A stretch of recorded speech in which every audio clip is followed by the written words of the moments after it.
तरीके से घोषणा नहीं हुई है, तो let's see what the party high command has to say ultimately. I have already said what they will say, उसको हम मानेंगे।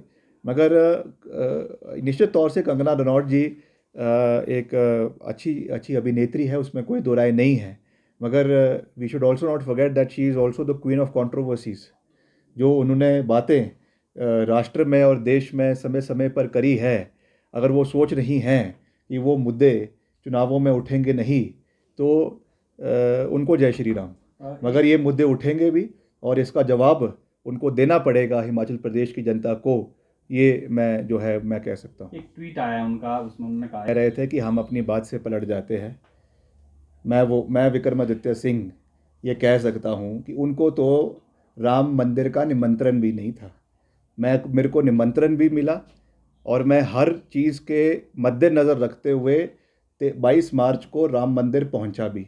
जो बात मैंने कही थी उसको मैंने पूरा कर कर दिखाया है। इसलिए मुझे जयराम जी से कोई सर्टिफिकेट लेने की आवश्यकता पहली बात तो है नहीं।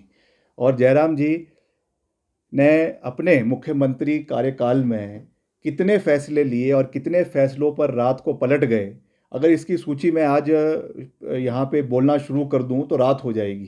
कोरोना काल में रोज़ सुबह कोई फैसले लेते थे, शाम को उस फैसलों से पलट जाते थे। अधिकारियों के फैसले लेते थे, उन अधिकारियों के फैसलों से पलट जाते थे। अगर हम बोलने पर आ गए तो जयराम जी को अच्छा नहीं लगेगा।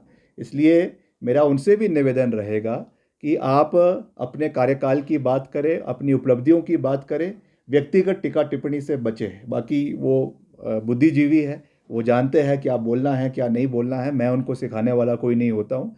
मगर मैं ये कह सकता हूँ कि जो मुद्दे होंगे वो हिमाचल के हितों के मुद्दे होंगे। तो सबसे बड़ी हिंदू ये तो ऑन रिकॉर्ड है। ऑन रिकॉर्ड उन्होंने ये बातें इंटरव्यूज़ में कही है। कई इंटरव्यूज़ उन्होंने बॉलीवुड में बड़े बड़े फिल्म स्टार्स को दिए हैं। कई उन्होंने टॉक शोज़ करे हैं जहाँ पे उन्होंने खुद स्वीकारा है। और आज अगर वो उस बात से मुकर रही हैं तो मैं उस पर क्या कह सकता हूँ।